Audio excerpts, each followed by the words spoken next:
Pumapasok kayo ng alanganin. Hindi na pwedeng puro investigations lang. Mr. President, baka susundod ka sa dinaanan ng tatay mo. Dapat may managot. Diyan ako takot. Ayaw ko mangyari sa iyo yan. Sabi nating mga kabataan, this is where your taxes goes. Maburo lang, ako namang nagmamakaawa Minumulto ang pera ng taong bayan. kasi it will divide the nation Serviso sa tao! at magdugo itong panahon na ito.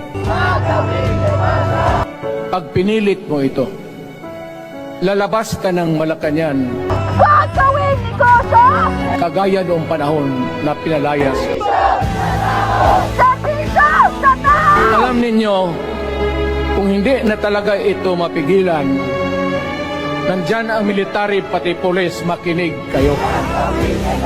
Pag-aralan ninyo kung ano yung pinapakain nila sa taong bayan at pagka nakita ninyo kung ano ang mali, you correct it.